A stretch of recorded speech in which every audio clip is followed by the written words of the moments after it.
അസ്സലാമു അലൈക്കും വറഹ്മത്തുള്ളാഹി വബറകാതുഹു.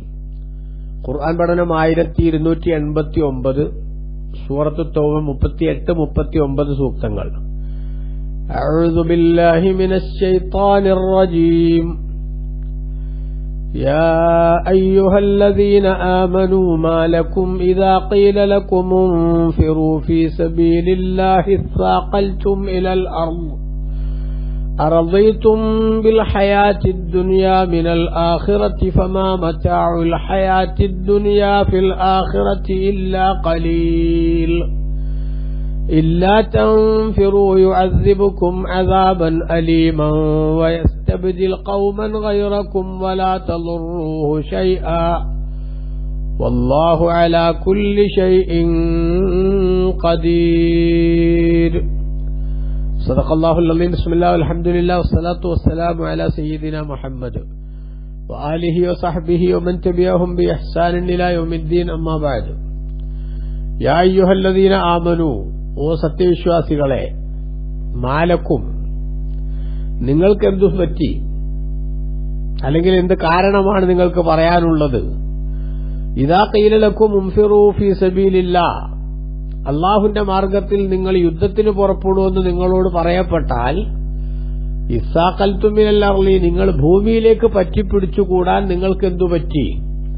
അതിനെന്ത് ന്യായമാണ് നിങ്ങൾക്ക് പറയാനുള്ളത്? ഒരു ന്യായവും പറയാനില്ല. അറളീതും ബിൽ ഹയാത്തിദ് ദുനിയ മിനൽ ആഖിറ, പരലോകത്തിനു പകരം ഈ ഭൗതിക ജീവിതം കൊണ്ട് നിങ്ങൾ പൊരുത്തപ്പെടുകയാണോ, തൃപ്തിപ്പെടുകയാണോ? ഫമാ മതാഉൽ ഹയാത്തിദ് ദുനിയ ഫിൽ ആഖിറതി ഇല്ലാ ഖലീൽ, എന്നാൽ പരലോകത്തിലേക്ക് ചേർത്ത് നോക്കുമ്പോൾ ഈ ഭൗതിക ലോകത്തെ ജീവിതത്തിന്റെ സുഖങ്ങൾ വളരെ കുറവാകുന്നു. അതുകൊണ്ട് ഈ കുറഞ്ഞ സമയത്തെ സുഖത്തിനു വേണ്ടി അനന്തമായ പാരത്രിക ജീവിതത്തിന്റെ സന്തോഷങ്ങളെ ബലികഴിക്കുന്നത് ആത്മഹത്യാപരമാണ് എന്നർത്ഥം. ഇല്ലാ തൻഫിറു, നിങ്ങൾ യുദ്ധത്തിന് പുറപ്പെടുന്നില്ലെങ്കിൽ യുഅദ്ദിബുക്കും അദാബൻ അലീമൻ, അല്ലാഹു സുബ്ഹാനഹു വ തആല നിങ്ങളെ വേദനാജനകമായ ശിക്ഷ ശിക്ഷിക്കുന്നതാണ്. വയസ്തബ്ദിൽ ഖൗമൻ ഗൈറക്കും, നിങ്ങളല്ലാത്തൊരു സമൂഹത്തെ അല്ലാഹു പകരം കൊണ്ടുവരികയും ചെയ്യും. നിങ്ങളെ നശിപ്പിച്ച് അല്ലാഹു തആല വേറൊരു വിഭാഗത്തെ ഇവിടെ കൊണ്ടുവരും. ആ വിഭാഗം അല്ലാഹുവിന്റെ ദീനിനു വേണ്ടി നന്നായിട്ട് സഹകരിക്കുന്ന സ്വഭാവം സ്വീകരിക്കുന്നവരായിരിക്കും. വലാ തളുറൂഹു ശൈആ, അല്ലാഹുവിനെ അശേഷം ബുദ്ധിമുട്ടിക്കാൻ നിങ്ങൾക്കാവില്ല. നിങ്ങൾ യുദ്ധത്തിന് പോകുന്നില്ലെന്ന് പറഞ്ഞാൽ, ഞങ്ങൾ ഈ കഷ്ടപ്പാടിനൊന്നും നിൽക്കാനില്ലെന്ന് പറഞ്ഞാൽ, അതുമായി ബന്ധപ്പെട്ടുണ്ടാകുന്ന ദുരിതങ്ങളെല്ലാം നിങ്ങളെ മാത്രം ബാധിക്കുന്നതാണ്. അള്ളാഹുവിനോ അവന്റെ ദീനിനോ റസൂലുള്ളാഹി സ്വല്ലല്ലാഹു അലൈഹി വസല്ലമക്കോ നിങ്ങൾ യുദ്ധത്തിന് പോകാത്തതുകൊണ്ട് യാതൊരുവിധ നഷ്ടവും വരാനില്ല. കാരണം നിങ്ങളെ നശിപ്പിച്ച് അള്ളാഹുവിന്റെയും റസൂലിന്റെയും കൽപ്പനകൾ കൃത്യമായി പുലർത്താനും പാലിക്കാനും തയ്യാറുള്ള മറ്റൊരു വിഭാഗത്തെ കൊണ്ടുവരാൻ അള്ളാഹുവിന് നിഷ്പ്രയാസം സാധിക്കുന്നതാണ്. വല്ലാഹു അലാ കുല്ലി ഷൈഇൻ ഖദീർ, അള്ളാഹു എല്ലാ സംഗതിക്കും കഴിവുള്ളവനാകുന്നു എന്ന് അല്ലാഹു തആല പറഞ്ഞു. വിശുദ്ധ ഖുർആനിലെ ഈ രണ്ട് സൂക്തങ്ങൾ പ്രധാനപ്പെട്ട ചില സന്ദേശങ്ങൾ വിശ്വാസി സമൂഹത്തിന്റെ മനസ്സിലേക്ക് നൽകുന്നുണ്ട്. ഒന്നാമതായി നമ്മൾ എല്ലാവരും മനസ്സിലാക്കേണ്ട ഒരു കാര്യം, ഈ ഭൗതിക ജീവിതവും പാരത്രിക ജീവിതവും തമ്മിൽ കമ്പയർ ചെയ്താൽ ദുനിയാവിലെ ജീവിതം എന്ന് പറയുന്നത് വളരെ അല്പ ആയുസ് മാത്രമുള്ളൊരു സംവിധാനമാണ്. കഴിഞ്ഞ കാലത്തെ ജീവിതങ്ങൾ കണക്കുകൂട്ടിയാലും ഇനി വരാനിരിക്കുന്ന ദുനിയാവിന്റെ അവസ്ഥ പരിഗണിച്ചാലുമൊക്കെ അത് തുച്ഛമായിട്ടുള്ള ദിനങ്ങൾ മാത്രമേ ഉള്ളൂ. എന്തിലേക്ക് ചേർത്തി നോക്കുമ്പോൾ ആയിരക്കണക്കിന് വർഷങ്ങളുണ്ടെന്ന് നമുക്ക് പറയാൻ പറ്റും. പക്ഷെ പരലോകവുമായി ചേർത്ത് നോക്കുമ്പോൾ അത് ഈ ദുനിയാവ് എത്ര കാലമുണ്ടായാലും അത് വളരെ കുറവാണ്. അല്ലെ, ഈ കുറവും കൂടുതലും ആപേക്ഷികമല്ലേ? അപ്പൊ ദുനിയാവിന്റെ ദിനരാത്രങ്ങൾ ഇതിനൊരു അവസാനമുണ്ട്, ഒരു എൻഡുണ്ട്. അതേസമയത്ത് പരലോകത്തെ ദിനരാത്രങ്ങൾക്ക് അവസാനമില്ല, അനന്തമായി നീണ്ടുപോവുകയാണത്. അപ്പൊ അനന്തമായി നീളുന്ന പാരത്രിക ജീവിതത്തിലെ സന്തോഷത്തിനും സുഖത്തിനും ഉതകുന്ന വിധം ക്ഷണഭംഗുരമായ ജീവിതത്തിലെ താൽക്കാലിക സന്തോഷങ്ങൾക്കോ അല്ലെങ്കിൽ സുഖത്തിനോ നമുക്ക് ലഭ്യമായിട്ടുള്ള ഈ ഭൗതിക ജീവിതത്തെ ഉപയോഗപ്പെടുത്തി വിജയിക്കാൻ സാധിക്കുന്നിടത്താണ് മനുഷ്യന്റെ മിടുക്ക് വാസ്തവത്തിൽ പ്രകടമാക്കേണ്ടത്. ഒരാൾ അവൻ ദുനിയാവിന്റെ അവസ്ഥകൾ ഓരോന്നും വിശകലനം ചെയ്യുക. ദുനിയാവിന്റെ അവസ്ഥകൾ വിശകലനം ചെയ്താൽ നമുക്ക് കാണാൻ സാധിക്കുന്നത് എന്താ? ഈ ദുനിയാവ് നിരന്തരം ചേഞ്ചിന് വിധേയമായി കൊണ്ടിരിക്കുന്നു. മാറ്റത്തിന് വിധേയമായിക്കൊണ്ടേയിരിക്കുകയാണ്. എത്ര വലിയ സംവിധാനങ്ങളും സന്തോഷങ്ങളും സൗകര്യങ്ങളും ഒരുക്കപ്പെട്ടാലും ആ ഒരുക്കപ്പെടുന്ന സംവിധാനങ്ങളും സൗകര്യങ്ങളും ഒക്കെ ഉപയോഗപ്പെടുത്തുന്നതിന് ഒരു ലിമിറ്റഡ് ആയിട്ടുള്ള പീരീഡ് മാത്രമാണ് നമുക്ക് ലഭിക്കുന്നത്, സമയം മാത്രമാണ് നമുക്ക് ലഭിക്കുന്നത്. അത് കഴിഞ്ഞാൽ നമ്മൾ രംഗം കാലിയാക്കണം. നമ്മൾ പോയാൽ ഇവിടെ മറ്റൊരു വിഭാഗം വരും, വേറൊരു വിഭാഗം നാട് നീങ്ങിയപ്പോഴാണ് നമ്മൾ വന്നത്. ഇനി നമ്മളും ഇവിടെ ഇട്ടേച്ചു പോകണം, അല്ലേ? ഇതല്ലേ ഈ ലോകത്തിന്റെ ഒരു അവസ്ഥ. ഇപ്പൊ 10,000 കൊല്ലം ഇവിടെ ലോകം ഉണ്ട് എന്ന് സങ്കല്പിച്ചാൽ, അല്ലെങ്കിൽ നമ്മൾ അത്തരം ഒരു കാൽക്കുലേഷൻ നടത്തിയാൽ, ആ 10,000 കൊല്ലത്തിലെ 1,000 വർഷം പോലും ജീവിക്കാനുള്ള സംവിധാനമില്ലാത്ത വിധം ചുരുക്കപ്പെട്ട ആയുസ്സുകൊണ്ട് പരീക്ഷിക്കപ്പെട്ടവരാണ് ഞാനും നിങ്ങളും. ഇനി 2,000 കൊല്ലമോ 5,000 കൊല്ലമോ ഒരാൾ ജീവിച്ചുവെന്ന് അതിശയോക്തി കലർത്തിയിട്ട് നമ്മളങ്ങ് സമ്മതിക്കുക, അല്ലെങ്കിൽ നമ്മൾ അഭ്യുതത്തിലൊന്ന് സങ്കല്പിക്കുക. അങ്ങനെ സങ്കല്പിച്ചാലും അത് കഴിഞ്ഞാൽ അവൻ മരണത്തിന് പിടികൊടുക്കുന്നുണ്ടല്ലോ. ആദം നബി അലൈഹിസ്സലാം മുതൽ മനുഷ്യകുലത്തിന്റേതായിട്ടുള്ള സംവിധാനം അള്ളാഹു ഈ ലോകത്ത് ഒരുക്കിയിട്ടുണ്ട്. എന്നാൽ അന്നു മുതൽ എത്ര ആയിരക്കണക്കിന് വർഷങ്ങൾ കഴിഞ്ഞുപോയി. ആയിരക്കണക്കിന് സമൂഹങ്ങൾ, ജനതകൾ, അതേപോലെ തന്നെ വിഭാഗങ്ങൾ, അതൊക്കെ ഇവിടെ കഴിഞ്ഞുപോയി. എത്ര കമ്മ്യൂണിറ്റികൾ ഇവിടെ കഴിഞ്ഞുപോയി.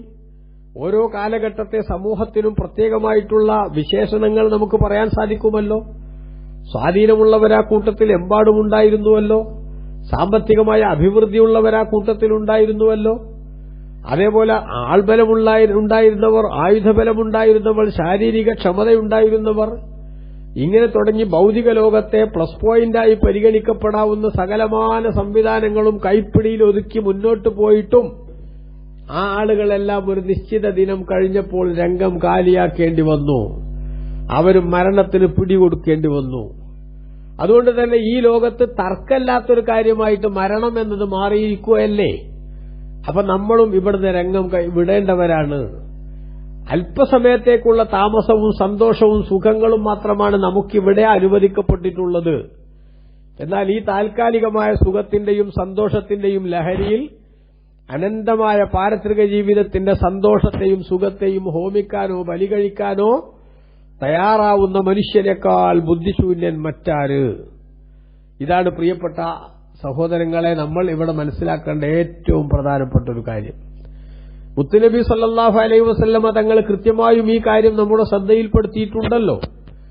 ഒരിക്കൽ റസൂലുള്ളാഹി സ്വല്ലല്ലാഹു അലൈഹി വസല്ലമ തങ്ങൾ ഈത്തപ്പനയോല കൊണ്ട് മെടഞ്ഞുണ്ടാക്കിയ പരുപരുത്ത പായയിൽ കിടന്ന് അവിടുത്തെ ശരീരത്തിൽ അതിന്റെ അതിന്റെ അടയാളങ്ങൾ വീണപ്പോൾ മുത്തുനബി സല്ലല്ലാഹു അലൈഹി വസല്ലമ തങ്ങൾക്കൊരു മേത്തരം വിരിപ്പില്ലാത്ത, നല്ല മിനുമിനുത്തൊരു മെത്തയില്ലാത്തതിന്റെ ബുദ്ധിമുട്ടുകൊണ്ടല്ലേ തങ്ങളുടെ ശരീരത്തിൽ ഈത്തപ്പനയോലയുടെ അടയാളം പതിഞ്ഞത് എന്ന് ചിന്തിച്ചപ്പോൾ സഹാബത്തിന് വല്ലാത്ത വിഷമം. അവര് ബഹുമാനപ്പെട്ട നബി സല്ലല്ലാഹു അലൈഹി വസല്ലം തങ്ങളോട് ഉമർ ഇബ്നുൽ ഖത്താബ് തങ്ങളുടെ നേതൃത്വത്തിൽ ചെന്ന് പറയുകയാണ്, അന്വേഷിക്കുകയാണ്, നബിയെ അങ്ങേക്ക് നല്ലൊരു വിരിപ്പ് ഞങ്ങൾ സംവിധാനിച്ചു തരട്ടെയോ എന്ന്. അനുമതി ഉണ്ടെങ്കിൽ ഞങ്ങളത് സംവിധാനിക്കാൻ റെഡിയാണ് എന്ന്. അപ്പൊ നോക്കൂ, ഈ ലോകത്തിന്റെ നേതാവ് പ്രവാചകർ സല്ലല്ലാഹു അലൈഹി വസല്ലം തങ്ങൾ അവിടുത്തെ വീട്ടിൽ ഈത്തപ്പനയോല കൊണ്ട് മെടഞ്ഞുണ്ടാക്കിയ പരുപരുത്ത പായയിൽ കിടന്നുറങ്ങുകയാണ്. അത് കണ്ടിട്ട് സഹാബത്തിന് വല്ലാത്ത മാനസികമായ വ്യഥയുണ്ടായി, വേദനയുണ്ടായി. അപ്പൊ മുത്തുനബി അവരെ ആശ്വസിപ്പിച്ചുകൊണ്ട് പറഞ്ഞ മറുപടി എന്താ? മാലി വലിദ്ദുനിയാ, ഈ ഭൗതിക ജീവിതവും ഞാനും തമ്മിൽ എന്ത് ബന്ധമാണുള്ളത് പ്രിയപ്പെട്ട കൂട്ടുകാരെ? ഇന്നമാ അന റാക്കിബുൻ ഇസ്തളല്ല തഹത ശജറത്തിൻ സുമ്മ തറക. ഒരു മരത്തിന്റെ ചുവട്ടിൽ തൽക്കാലത്തേക്ക് തണല് തേടിപ്പോയിരുന്ന ഒരു യാത്രക്കാരന്റെ അതേ നിലവാരത്തിലല്ലേ ഞാനുള്ളത്. അഥവാ ഈ ലോകത്തേക്ക് ഞാൻ വന്നു, ഇനി ഈ ലോകത്തുനിന്ന് ഞാൻ പോകണം. പോകുന്ന ലോകം അതാണ് വാസ്തവത്തിൽ എന്റെ ജീവിതത്തിൽ ഏറ്റവും പ്രധാനപ്പെട്ട ലോകം. അപ്പൊ ആ ലോകത്തെ ജീവിതം സുഖകരമാക്കാൻ ഈ ഭൂമിയിൽ അല്ലാഹു തആല അനുവദിച്ചു തന്ന ഈ ഇടത്താവളത്തിൽ അല്പം എന്തെങ്കിലുമൊക്കെ പെർഫോമൻസ് കാഴ്ചവെക്കാൻ സാധിക്കുന്നിടത്താണ് മനുഷ്യന്റെ വിജയമുള്ളത്. ഗർഭാശയം വിട്ടത് മുതൽ സഫറാണ്, അടുത്തുള്ള വീടും സോദരാ ഖബറാണ്. ഗർഭാശയം വിട്ടത് മുതൽ നമ്മളൊരു തരം യാത്രയിലൂടെ ഇങ്ങനെ പോയിക്കൊണ്ടിരിക്കുകയാണ്. അടുത്തുള്ള സ്റ്റേജ് അല്ലെങ്കിൽ നമുക്ക് എത്താനുള്ള സ്ഥലം, പോയിന്റ്, അത് ഖബറാണ്. അപ്പൊ ഖബറിലേക്കുള്ള യാത്രക്കൊരുങ്ങിയിരിക്കുകയാണ് നമ്മൾ, അല്ലെങ്കിൽ ഒരുങ്ങേണ്ടവരാണ് നമ്മൾ. ഏതു സമയത്തും ഇവിടുന്ന് രംഗം വിടേണ്ടി വരുമെന്ന യാഥാർത്ഥ്യം നമ്മൾ ഉൾക്കൊള്ളണം. ഈ യാഥാർത്ഥ്യം ഉൾക്കൊള്ളുന്ന ഒരു മനുഷ്യൻ ഒരിക്കലും തന്നെ അവന്റെ ഭൗതിക ജീവിതത്തിന്റെ സുഖാസ്വാദനത്തിന്റെ മുന്നിൽ എല്ലാം കീഴൊതുങ്ങി അവൻ നിൽക്കുകയില്ല. കാരണം ഇവിടെ ഞാൻ സുഖിച്ചാലും സന്തോഷിച്ചാലും ഒക്കെ അതിനൊരു ലിമിറ്റഡ് പീരീഡ് മാത്രമേ ആയുസ്സുള്ളൂ, അല്പായുസ് മാത്രമേ അതിനുള്ളൂ. അത് കഴിഞ്ഞാൽ ഞാൻ ഇവിടുന്ന് രംഗം വിടണം, മരിച്ചു കൊടുക്കണം. അങ്ങനെ മരിച്ചു കൊടുത്താൽ പിന്നീട് വരുന്നതാണ് വാസ്തവത്തിൽ എന്റെ ജീവിതം. അതുകൊണ്ട് ഈ കിട്ടുന്ന കുറഞ്ഞ കാലത്തെ ജീവിതം കൊണ്ട് അനന്തമായ പാരത്രിക ജീവിതത്തിന്റെ സുഖവും സന്തോഷവും ഉറപ്പുവരുത്താൻ ആവശ്യമായ പ്രവർത്തനങ്ങളിൽ മുഴുകുകയാണ് എന്ന് ചിന്തിക്കാനാണ് ബുദ്ധിയുള്ളവൻ തയ്യാറാവേണ്ടത്. അങ്ങനെ വരുമ്പോൾ ഭൂമിയിൽ കുറെ ത്യാഗങ്ങൾ സഹിക്കേണ്ടി വരും, കുറെ നിയമനിർദ്ദേശങ്ങൾ പാലിക്കേണ്ടി വരും. അതൊക്കെ പാലിക്കുന്ന സമയത്ത് കഷായം കുടിക്കുന്ന ഫീലിംഗ് ഉണ്ടാകും, വലിയ പ്രയാസം അനുഭവപ്പെടും. പക്ഷെ ആ പ്രയാസം അനുഭവപ്പെടുന്നത് ക്ഷമയോടുകൂടെ സഹനത്തോടുകൂടെ നമ്മൾ കണ്ടാൽ അതിന് നമ്മളെ സന്തോഷിപ്പിക്കും വിധത്തിലുള്ള അനന്തമായ പ്രതിഫലവും അനന്തമായ സന്തോഷവും നമ്മളെ കാത്തിരിക്കുന്നുണ്ട്. ഇതാണ് ഇവിടുത്തെ ഏറ്റവും പ്രധാനപ്പെട്ട വിഷയം.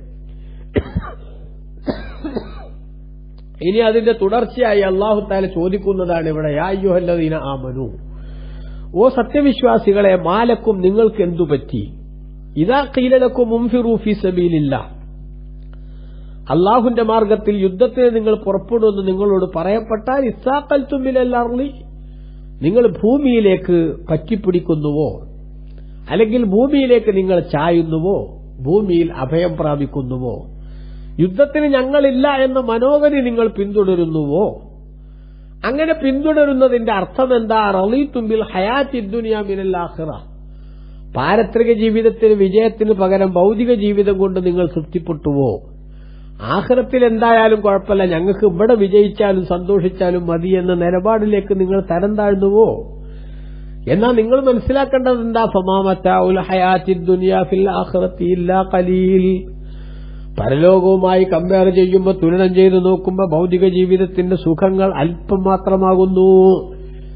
ഇവിടെ നിങ്ങൾക്ക് എല്ലാ സംവിധാനങ്ങളും ഒരുക്കപ്പെട്ടാലും അതിനൊരു ലിമിറ്റഡ് സമയം മാത്രമേ ഉള്ളൂ. വിരലെണ്ണാവുന്ന മണിക്കൂറുകളോ ദിവസങ്ങളോ മാസങ്ങളോ വർഷങ്ങളോ മാത്രമാണ് നിങ്ങളുടെ മുന്നിലുള്ളത്. അതുകൊണ്ട് തന്നെ ദുനിയാവിന്റെ സുഖം വിചാരിച്ചുകൊണ്ട് പരലോക വിജയത്തിലേക്ക് നമ്മളെ എത്തിക്കുന്ന യാതൊരു ചാൻസും നഷ്ടപ്പെടുത്തുന്നത് ബുദ്ധിപരമായ നിലപാടല്ല. അതുകൊണ്ട് നിങ്ങൾക്ക് എന്തു പറ്റിയെന്ന് അല്ലാഹു ചോദിക്കുകയാണ്. എന്താണ് ഇപ്പൊ ഈ ചോദ്യത്തിന്റെ ഒരു ആകത്തുക എന്ന് വെച്ചാൽ, തബൂക്ക് യുദ്ധത്തിലേക്ക് പുറപ്പെടുന്നതുമായി ബന്ധപ്പെട്ട് നബി സല്ലല്ലാഹു അലൈഹി വസല്ലം തങ്ങൾ അനൗൺസ് ചെയ്തപ്പോഴുണ്ടായ ചിലരുടെ മനോഗതിയിൽ മാറ്റം വരുത്തൽ അടിയന്തരമായി വേണമെന്ന് അല്ലാഹു സുബ്ഹാനഹു വ തആല ഉണർത്തുകയാണിവിടെ. എന്തായിരുന്നു അതിന്റെ സംഭവം എന്ന് ചർച്ച ചെയ്താൽ, പ്രിയപ്പെട്ട സഹോദരങ്ങളെ, നമുക്ക് മനസ്സിലാക്കാൻ സാധിക്കും, അല്ലാഹു സുബ്ഹാനഹു വ തആല നബി സല്ലല്ലാഹു അലൈഹി വസല്ലം തങ്ങൾ മുഖേന അവിടുത്തെ ഉമ്മത്തിന് നൽകുന്ന മഹത്തായ സന്ദേശം, അള്ളാഹുവിന്റെ കൽപ്പനകൾ പാലിച്ചുകൊണ്ട് ജീവിക്കാൻ ഏതറ്റം വരെയും ത്യാഗസന്നദ്ധരായി മുന്നോട്ടു പോവുകയാണ് ബുദ്ധിയുള്ളവരായി നിങ്ങൾ വേണ്ടത്. നേരത്തെ നബി സല്ലല്ലാഹു അലൈഹി തങ്ങളുടെ സഹാബത്ത് മുഅ്തത്ത് യുദ്ധം നടത്തി. ആ യുദ്ധത്തിൽ റോമക്കാർ വല്ലാതെ പരാജയപ്പെട്ടുപോയി. അവരപ്രതീക്ഷിതമായ നാണം കെട്ട തോൽവിയുണ്ടായി അവർക്ക്. അപ്പൊ ആ തോൽവിയുണ്ടായപ്പോൾ അവരെന്തു ചെയ്തു? അതിന് പകരം വീട്ടാൻ മുസ്ലിമീങ്ങളോട് പോരാട്ടത്തിനു വേണ്ടി തയ്യാറെടുക്കുന്നുണ്ടെന്ന വിവരം നബി സല്ലല്ലാഹു അലൈഹി വസല്ലം തങ്ങൾക്ക് മനസ്സിലാക്കാൻ സാധിച്ചു. അപ്പൊ അങ്ങനെ മനസ്സിലാക്കിയപ്പോ മദീനയിൽ വന്നൊരു പോരാട്ടത്തിന് നമ്മൾ നിന്നുകൊടുക്കേണ്ടതില്ല. കാരണം ഇവിടെ നമ്മുടെ വീടും അതേപോലെ തന്നെ കൃഷിയിടങ്ങളും അതുപോലെ ഭാര്യമാരും മക്കളും അടക്കമുള്ള സംവിധാനങ്ങളൊക്കെയാണുള്ളത്. ഈ സംവിധാനത്തിലേക്ക് ശത്രുവിന് കടന്നുകയറാനും ശത്രുവിന് ഇവിടെ ആധിപത്യം ഉറപ്പിക്കാനുമുള്ള ഒരു വേദി ഉണ്ടാക്കി കൊടുക്കുന്നത് ആത്മഹത്യാപരമായിരിക്കും എന്ന് ചിന്തിച്ചുകൊണ്ട് നബി സല്ലല്ലാഹു അലൈഹി വസല്ലം തങ്ങൾ അവരോട് പോരാടാൻ വേണ്ടി അങ്ങോട്ട് തന്നെ പോകാൻ തീരുമാനിച്ചു. അപ്പോൾ മുഅ്തത്തെ യുദ്ധത്തെ തുടർന്ന് നാണം കെട്ടുപോയ ശത്രുക്കൾ അവർ വലിയ സൈനിക സന്നാഹങ്ങൾ ഒരുക്കി ഇസ്ലാമിനെ തകർത്തേ അടങ്ങൂ എന്ന രൂപത്തിൽ യുദ്ധത്തിന് കോപ്പുകൂട്ടിയപ്പോൾ അവരെ പ്രതിരോധിക്കാൻ തബൂക്കിലേക്ക് യുദ്ധത്തിന് പുറപ്പെടാൻ നബി സല്ലല്ലാഹു അലൈഹി വസല്ലം തങ്ങൾ തീരുമാനിച്ചു. സാധാരണഗതിയിൽ ഒരു യുദ്ധത്തിന്റെ വിവരം വന്നാൽ ആ യുദ്ധവിവരം കൃത്യമായി പറയാതെ എങ്ങോട്ടാണ് പോകുന്നതെന്നോ എന്താണ് വിഷയമെന്നോ ശരിയാവണ്ണം പറയാതെ സൂചനകളിലൂടെ മാത്രം സന്ദേശം നൽകുന്ന ശൈലിയാണ് റസൂലുള്ളാഹി സ്വീകരിക്കാറ്. എന്നാൽ തബൂക്ക് യുദ്ധത്തിന് പുറപ്പെടുമ്പോൾ അതിന്റെ ഡീറ്റെയിൽ ആയിട്ടുള്ള വിവരങ്ങൾ റസൂലുള്ളാഹി സ്വല്ലല്ലാഹു അലൈഹി വസല്ലം പറഞ്ഞു. അങ്ങനെ പറഞ്ഞപ്പോൾ സ്വാഭാവികമായും പലർക്കും തബൂക്ക് എന്ന് പറഞ്ഞാൽ 800-ലധികം കിലോമീറ്റർ മദീനയിൽ നിന്ന് അങ്ങോട്ട് യാത്ര ചെയ്യാനുണ്ട്. ആ സമയം എന്ന് പറഞ്ഞാൽ ഭയങ്കര ചൂടുള്ള സമയമാണ്. മദീനക്കാരെ സംബന്ധിച്ചിടത്തോളം അവരധിക പേരും നല്ല ഈത്തപ്പഴ കൃഷി നടത്തുന്ന അതിന്റെ വിളവെടുപ്പിന്റെ സമയമായിക്കൊണ്ടിരിക്കുകയാണ്. നല്ല ചൂട് സമയത്താണ് ഈത്തപ്പഴം നന്നായി പഴുക്കുന്നത്. അങ്ങനെ വിളവെടുപ്പിന്റെ സമയം ഒരു കർഷകനെ സംബന്ധിച്ചിടത്തോളം അവന്റെ ജീവിതത്തിൽ ഏറ്റവും വലിയ സന്തോഷവേള എന്ന് പറഞ്ഞാൽ അവൻ വിളവെടുപ്പിന്റെ സമയത്താണ്. അപ്പൊ വിളവെടുപ്പിന്റെ സമയമായതുകൊണ്ട് പഠിച്ചോനെ ഞങ്ങളെ ഈ കൃഷിയൊക്കെ ഇവിടെ ഇങ്ങനെ വിളവെടുപ്പിന്റെ ഈ സമയത്ത് അതിന് ശ്രദ്ധിച്ചില്ലെങ്കിൽ ആകെ നഷ്ടം വരുമല്ലോ, ഞങ്ങൾക്കാകെ ഒരു വർഷത്തെ അധ്വാനത്തിന്റെ ഫലം ഇത് ഈ വിളകൾ വിറ്റ് കാശാക്കിയിട്ട് വേണം ഇനി ഞങ്ങളുടെ ജീവിതം കരുപ്പിടിപ്പിക്കാൻ. നേരത്തെ ധാരാളം വളവിടാനും അതേപോലെ തന്നെ മറ്റു കൃഷിയുടെ അറ്റകുറ്റപ്പണികൾക്കുമൊക്കെയായി ധാരാളം പണം ചെലവിട്ട് ഇരിക്കുകയാണ്. ഇപ്പൊ കീശ കാലിയാണ്. അതുകൊണ്ട് ഇനി സമ്പത്ത് കയ്യിൽ വരാൻ ഈ വിളവെടുപ്പ് നടത്തിയിട്ട് അത് വിൽപ്പന നടത്തിയിട്ട് വേണം. അതോടൊപ്പം തന്നെ ഇത്ര ശക്തമായ ചൂടിൽ 800 കിലോമീറ്റർ താണ്ടി തബൂക്കിലേക്ക് എത്തുക എന്ന് പറഞ്ഞാൽ അതൊരു വല്ലാത്ത ത്യാഗത്തിന്റെ പരിപാടിയാണ്. അതുകൊണ്ട് യുദ്ധത്തിൽ നിന്ന് നമ്മളങ്ങ് ഒഴിവാക്കി തന്നേക്ക് എന്ന് പറഞ്ഞാലോ എന്ന് പലരും ചിന്തിക്കുകയാണ്. അതായത് ഒരു മടി പിടിക്കുന്നു ചിലർക്ക്. ആ മടി പിടിച്ചപ്പോൾ അതിനെപ്പറ്റി അള്ളാഹു പറയണത്, ഓ വിശ്വാസികളെ മാലക്കും നിങ്ങൾക്ക് എന്ത് പറ്റി? ഇതാ കൈലക്കും മുൻപിറു ഫീ സബീലില്ല, അള്ളാഹുവിന്റെ മാർഗത്തിൽ നിങ്ങൾ പുറപ്പെടുമെന്ന് പറയപ്പെടുമ്പോ ഇസ്താഖൽതും മിനൽ അർളി, നിങ്ങൾ ഭൂമിയിലേക്ക് അഭയം പ്രാപിക്കുന്നുവോ? ഹിജ്റയുടെ 9-ാം വർഷം റജബ് മാസത്തിലായിരുന്നു ഈ സംഭവം എന്ന്.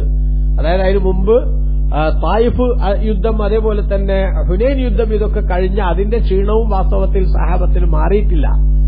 ആ സമയത്താണ് വീണ്ടും ഇത്രയും ദൂരെയുള്ള സ്ഥലത്ത് ഒരു പോരാട്ടം എന്ന് വരുന്നത്.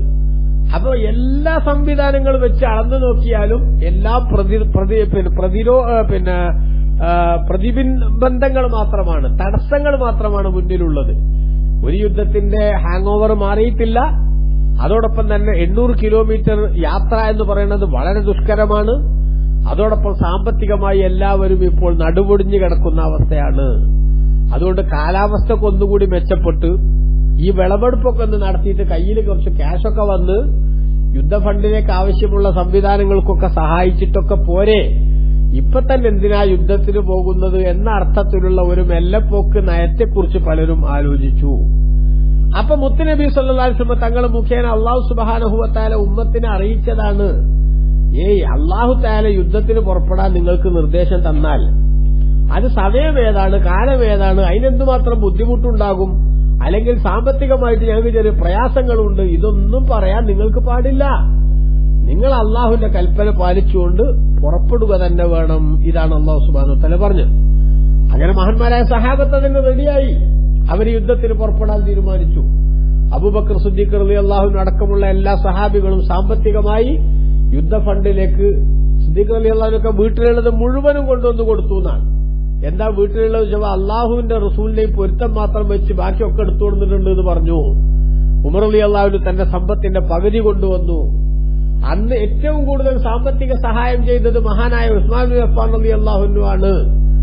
100 കണക്കിന് ഒട്ടകങ്ങൾക്ക് വഹിക്കാനുള്ള ആയുധങ്ങളും അവകൾക്ക് വേണ്ട മറ്റു സംവിധാനങ്ങളുമെല്ലാം സ്വന്തമായി കൊടുക്കാൻ തയ്യാറാവുന്ന, അതോടൊപ്പം തന്നെ അബ്ദുറഹ്മാൻ ബിൻ ഔഫ് റളിയല്ലാഹു അൻഹുവിനെ പോലുള്ള ധർമ്മിഷ്ഠന്മാരും നല്ല സംഭാവനകൾ തന്നെ ആ വിഷയത്തിലേക്ക് അർപ്പിച്ചു. അതാണ് അല്ലാഹു തആല പറയുന്നത്. അങ്ങനെ എന്തുകൊണ്ട് നിങ്ങളിങ്ങനെ ഭൂമിയിലേക്ക് എന്ത് ചെയ്യുന്നു, പറ്റിപ്പിടിക്കുന്നു, നിങ്ങൾ യുദ്ധത്തിൽ നിന്ന് പിന്മാറാൻ പാടില്ല എന്ന് അല്ലാഹു പറഞ്ഞു. എന്നിട്ട് അതിന്റെ കാരണം പറഞ്ഞതാണ്, റളീതുംബിൽ ഹയാത്തി ദുനിയ മിനൽ ആഖിറ, പാരത്രിക വിജയത്തിന് പകരം നിങ്ങൾ ഭൗതിക ജീവിതം കൊണ്ട് പൊരുത്തപ്പെടുകയാണോ എന്ന്.